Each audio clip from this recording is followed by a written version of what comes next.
In the early 1960s, Richard Starkey was known for wearing rings, lots of them. So he adopted the stage name Ringo Starr when he became the drummer for Liverpool's then biggest band, Rory Storm and the Hurricanes. Meanwhile, another band from Liverpool was gaining momentum. John Lennon, Paul McCartney, George Harrison, and their then drummer Pete Best began playing the same venues as the Hurricanes, and sometimes the two bands shared the top billing. Ringo became friends with and a fan of the Beatles. Then a fateful call in 1962 from the Beatles' manager, Brian Epstein, set Ringo on the path to greatness. You mentioned taking risks. Yeah. If we take risks in life, there's no good looking back and saying, might have, could have, should have taken this road or that road. Gone. But you took a big risk. You were playing with the Hurricanes. I was. And you got a chance to go with this Beatles group. Yeah, I know. But the Hurricanes were bigger at the moment. They were, but I loved, from Germany where we met, really, we were playing Rory and the Hurricanes, and the Beatles were playing the same, different clubs than the guy Koshmi, who owned both of them, put us on the same club. And I loved John, Paul, and George. I just loved that front line. And, you know, we would do at the weekend 12 hours between us. And I'd be there for the last gig, you know, just sitting there watching the front line, requesting songs. Yeah, so then they asked, and I had no hesitation really, but people did say, "Are you going to leave Rory?" And I said, yeah, I'm going to leave. You know, you just make a step up. I'm interested to know why that was. You liked the group. I did. I you loved liked the music. Yeah, they were great players. They were you know, Rory was a showman, and we were players, and we had a guitarist called Johnny Guitar who was great, but that was about it, really. But we, you know, we were big in Liverpool, and I just loved them. So, you know, the thing Brian called it was a Wednesday. He said, "Would you join the band?" I said, "Sure." I said, "When?" He said, "Oh, tonight." I said, "No, I can come Saturday because they've got to get another drummer." Because, you know, we're all playing the same songs. Well, let's go back for a minute. Even before the Hurricanes, you heard Lightnin' Hopkins, you heard Ernest Tubb, you heard Hank Williams, all of those. Did you hear other drummers? For example, Gene Krupa was a big drummer. I went to see, I think it was the Glenn Miller story. Gene Krupa was actually in it. Yeah.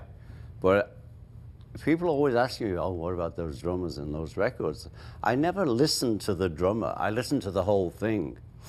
You know, there was an Al Green track called I'm a Ram, and the guy hit the hi-hat, boom, boom, boom, psst. It's like magic to me.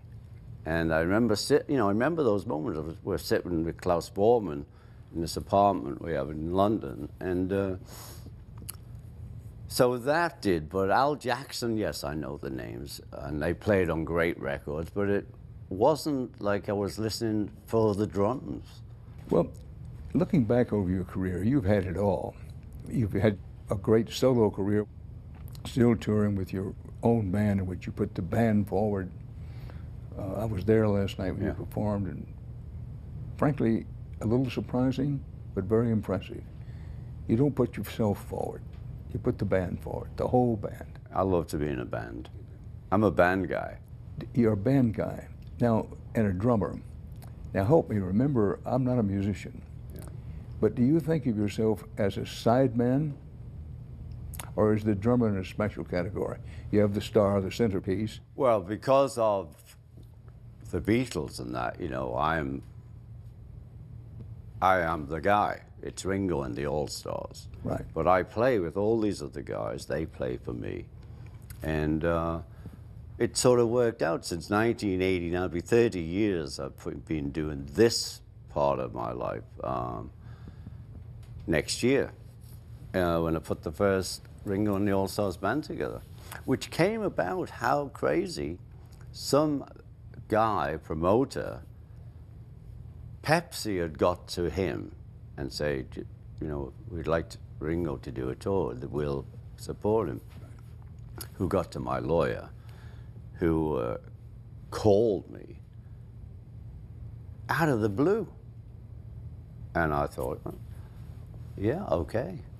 And I phoned, you know, it was quite a big band because I just opened in those days the phone book and called all these Dr. John, Joe Walsh, Billy Preston, Clarence. I thought that'd be good. I had big Clarence to bump up against. And Nils and Levon. I was so insecure, though I'd said yes. There were 3 drummers. I was in the middle. Jim Keltler, my hero from LA drummer, was on this side, and Levon Helm was on this side. And we were just all boogieing away. It's very good. But you said you were insecure. But I was. I never put a band together. I've always been in bands, joined bands. The only time I put a band together was like make life easy, 58, and I was trying to put this band together and I heard about this trumpet player. And I said, oh man, come down, we'll have a rehearsal. And the trumpet player did play trumpet, but the only thing he could play was when the Saints go marching in. So that band fell apart really quick. So, you know, it's good, life is good.